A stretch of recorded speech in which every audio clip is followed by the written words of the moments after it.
हरिओम। ओम श्री हरि एस्ट्रोट के माध्यम से आज हम बात करने वाले हैं माह सितंबर के गोचर की। कि जो गोचर है सितंबर के महीने का वह कर्क लगन अथवा कर्क राशि आई मीन टू से कैंसर असेंडेंट के कैसे रहने वाला है। लेकिन सदैव की भांति थोड़ा सा हम डिस्कशन करेंगे कि कैंसर यानी कि कर्क लगन के लोग कैसे होते हैं। तो बेसिकली देखिए, जो कर्क राशि है वो 4 नंबर चौथे भाव से ली गई है और चौथा भाव जो है हमारे घर, प्रॉपर्टी, माता का है, हमारे सुख सुविधाओं का है, हमारे कह सकते हैं कि आंतरिक शांति का है, एक इनर पीस का है। तो ऐसे लोग जो कैंसर कैंसर असेंडेंट है या कर्क अथवा कर्क राशि के लोग हैं, कर्क लगन अथवा कर्क राशि के लोग हैं, ऐसे लोग जो कैंसर असेंडेंट है अर्थात कर्क लगन या कर्क राशि के लोग हैं, उनका पूरा जीवन 4th हाउस एरिया में ही घूमता है और उनके जीवन की पूरी यात्रा वहीं शुरू होती है और वहीं खत्म होती है। तो इनके जो ओनर होते हैं वो चंद्रमा होते हैं यानी कि मून होते हैं। तो बेसिकली जब मून आ गए तो कहीं न कहीं एक चंचलता आ गई, एक कह लीजिए एक भावुकता आ गई, एक इमोशनल ये एक इमोशंस आ गए। तो वाटर साइन राशि है और इसके अलावा बात करूँ तो कहीं न कहीं ये मूविंग नेचर है, मतलब चलते-फिरते लोग हैं। अपना दृढ़ संकल्पी नहीं होते, चीज़ों को देखते हैं और परिस्थितियों के हिसाब से अपने निर्णय को जो है चेंज करते हैं। और जो 4th हाउस है, एक मदर का हाउस है, तो उनका जो नेचर होता है वो मदर नेचर होता है, सभी को समान भाव से देखते हैं। कैंसर हमारे एस्ट्रोलॉजी में कहा जाता है कि अगर कोई मदर है, कोई लेडीज़ है, फीमेल है और वो कैंसेरियन है, आई मीन टू से कर्क लगन अथवा कर्क राशि की है, तो उसके लिए बहुत बेहतर होता है क्योंकि उसमें मदर नेचर होता है और एक लेडीज़ के लिए उसकी आत्मा में, उसके बिहेवियर में एक एक कहते हैं ना, मदर नेचर होना बहुत ज़्यादा ज़रूरी होता है। तो एक अच्छे एक सफल जो है फैमिली के लिए ये साबित होती हैं इस तरीके की कैंसरियन जो भी फीमेल्स होती हैं। खैर ये तो रही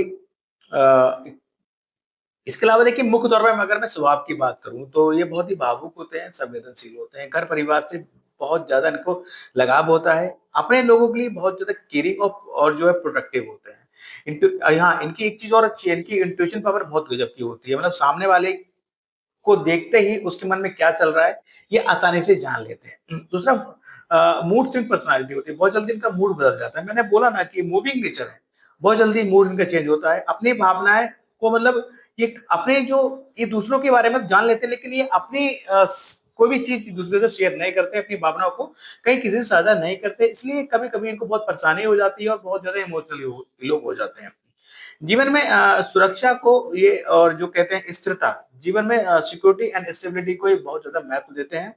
अपने रिश्तों में कभी-कभी अधिक इन अटैचमेंट या पॉसेसिव भी ये हो सकते हैं। ओवरऑल अगर मैं एक लाइन में कहूँ तो कर्क राशि वाला जो भी व्यक्ति है, चाहे वो मेल हो, चाहे वो फीमेल हो, बहुत ही शांत होता है, लेकिन अंदर से बहुत गहरा और भावुक होता है। अपने परिवार और प्रियजनों के लिए, अपनी फैमिली के फुल मतलब 100% सपोर्टिव होता है, समर्पित होता है उनके प्रति। तो ये तो छोटा-सा एक प्रोडक्शन छोटा-सा एक इनका एक कैलकुलेशन रहा कि अ, तो ये एक छोटा-सा डिस्कशन था कि कर्क राशि के लोग कैसे होते हैं, कर्क लगन के लोग कैसे होते हैं। इसके अलावा देखिए, बात की जाए इनके नक्षत्रों की, तो यहाँ पर पुनर्वसु, पुष्य और अश्लेषा यानी कि गुरु गुरु, शनि और बुध, गुरु, शनि और बुध और ओवरऑल आपके आ गए यहाँ पर जो है चंद्रदेव। तो बड़े प्लैनेट्स हैं और इन सबका स्वभाव, इन सबकी एनर्जी इन कैंसर एसेंडेंट यानी कि कर्क लगन अथवा कर्क राशि के लोगों में प्राप्त होती है, मिलती है। तो खैर, अब लौट चलते हैं अपने मेन टॉपिक पर, जहां बात करने वाले हैं सितंबर महीने के गोचर की, कि जो गोचर है वो कर्क लगन अथवा कर्क राशि के लिए कैसा रहने वाला है। अब देखिए, बात करते हैं फर्स्ट हाउस की। फर्स्ट हाउस जो है, फर्स्ट हाउस में जुपिटर उच्च के होके बैठे हैं। अब जुपिटर क्या है? जुपिटर आपके लिए आपके भाग्येश हैं और आपके लिए सस्टेस हैं, यानी कि आपके 6 और आपके 9th लॉर्ड होकर जुपिटर उच्च के बैठे, आपके लिए अच्छे ग्रह जुपिटर है। तो देखिए यहाँ पर भाग्य का स्वामी उच्च का होकर बैठा है, तो भाग्य का फुल सपोर्ट, कोई दिक्कत नहीं, किसी प्रकार की परेशानी, कितने भी हेल्थ में इश्यू क्यों ना आ जाए इस दौरान, कितने भी कोई स्ट्रगल क्यों ना आ जाए, भाग्य 101% सपोर्टिव रहेगा। इसके अलावा नौकरी के पॉइंट ऑफ व्यू से बहुत बेहतर है। हालांकि या छठे भाव का स्वामी या बैठा हुआ, तो कहीं ना कहीं आपको कुछ ना कुछ आपके हेल्थ में कुछ ना कुछ रिफ्लेक्शन, कुछ ना कुछ इश्यूज देगा, लेकिन भाग्य सपोर्टिव है।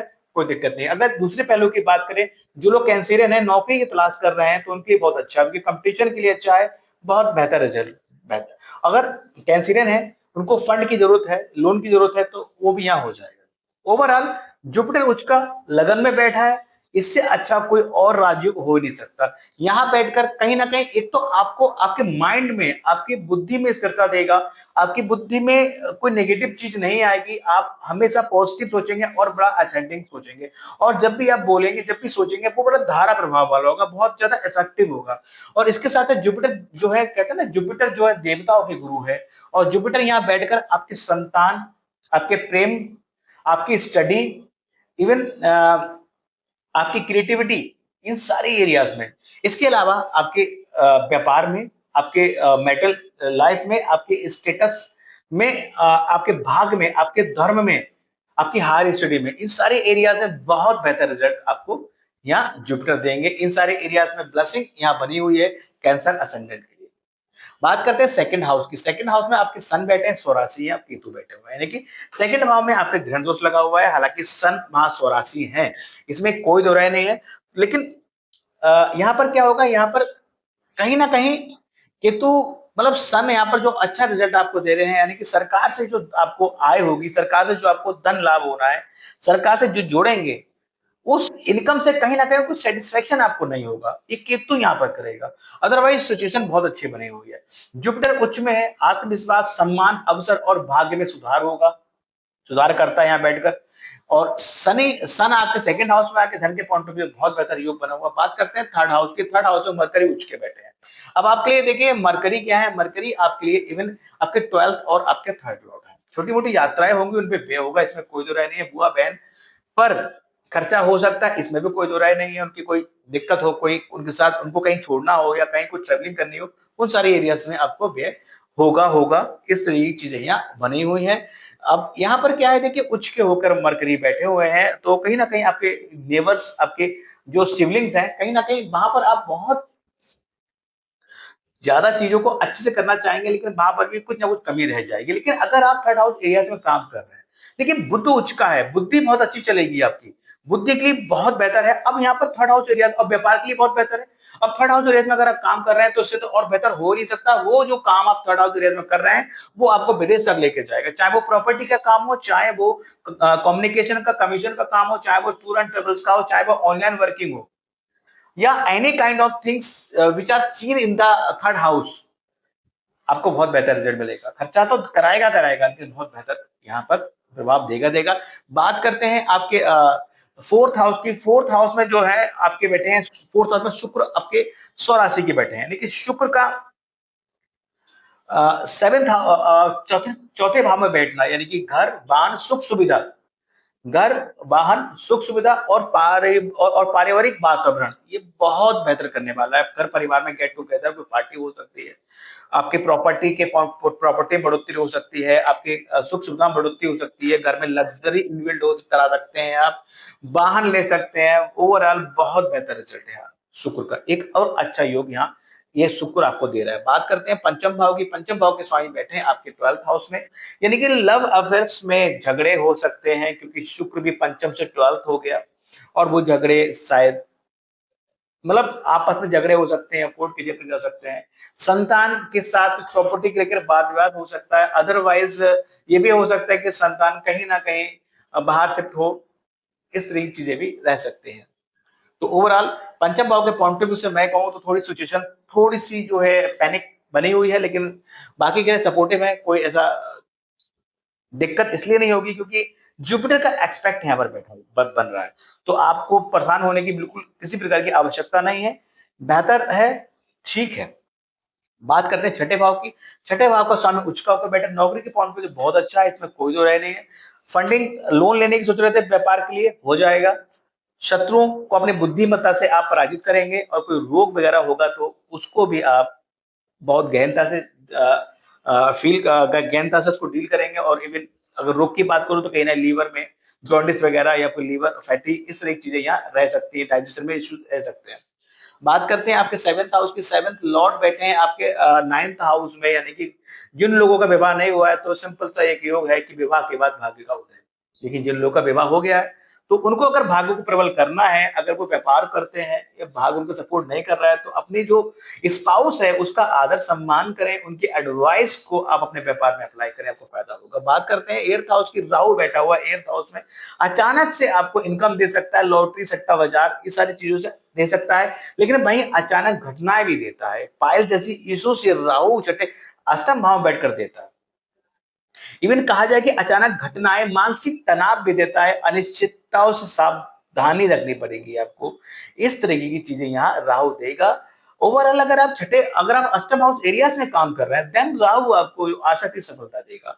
बात करते हैं आपके नवम भाव के, सैटर्न रेट्रोग्रेड होकर बैठे हुए हैं, जो कि आपके 7th और 8th लॉर्ड हैं, यानी कि भाग मिला जुला रहेगा। इवन अगर अब देखो रेट्रोग्रेड हो गया तो कहीं ना कहीं 8th हाउस एरिया में पूरा एक्सपेक्ट रहेगा, यानी कि शनि और राहु एक तरीके से एक उसमें आ जाएंगे, इन्वेल्ट हो जाएंगे। वैसे भी दोनों का कनेक्शन है, क्योंकि राहु शनि की राशि में बैठा है, शनि से कनेक्ट हो गया, तो कहीं ना कहीं एट्थ हाउस एरियाज में अगर काम कर रहे हैं तो कहीं ना कहीं बहुत पॉसिबिलिटी है कि आप अपने व्यापार को विदेश तक फैला पाएंगे और वहां से खूब अर्निंग कर पाएंगे। बात करते हैं आपके 10th हाउस की, 10th लॉर्ड 12th हाउस में बैठा हुआ, यानी कि प्रोफेशन के माध्यम से बाहर जाना पड़ सकता है, प्रोफेशन के माध्यम से कुछ खर्चा करना पड़ सकता है, या फिर प्रोफेशन में कुछ लॉसेस हो सकते हैं। इस तरह की चीजें भी रह सकती हैं। लेकिन वहीं अगर प्रोफेशन का संबंध आपके मेडिकल फील्ड से है, लीगल फील्ड से है, इवन बैंकिंग सेक्टर से है, या फिर आप विदेश सेटल हैं, देन कोई परेशानी वहां पर आपको नहीं मिलेगी होगी। इसके बाद आपकी बात करते हैं 11th हाउस की। 11th लॉर्ड शुक्र बैठे हैं आपके 4th हाउस में, मोर देन वन प्रॉपर्टी योग, मोर देन वन वाहन योग, बहुत बेहतर योग है। बात करते हैं आपके 12th हाउस में, मार्स बैठे हैं, किसी से बेवजह मत उलझिएगा।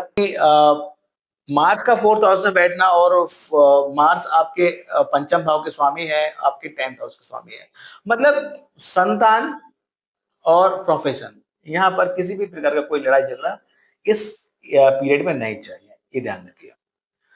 इसके अलावा देखिए कुछ ग्रह राशि बदलेंगे। अब बात कर लेते हैं सूर्य की। सूर्य 16 तारीख तक सूर्य सिंह राशि में रहेंगे, 17 में ये आपके यहाँ 3rd हाउस में आ जाएंगे, तो साथ पढ़ाएंगे आपका यहाँ आकर। इसमें कोई जो यात्राएं जो भी देंगे उससे आपको फायदा होगा, सरकार के माध्यम से यात्रा हो सकती है और आपको धन लाभ होगा।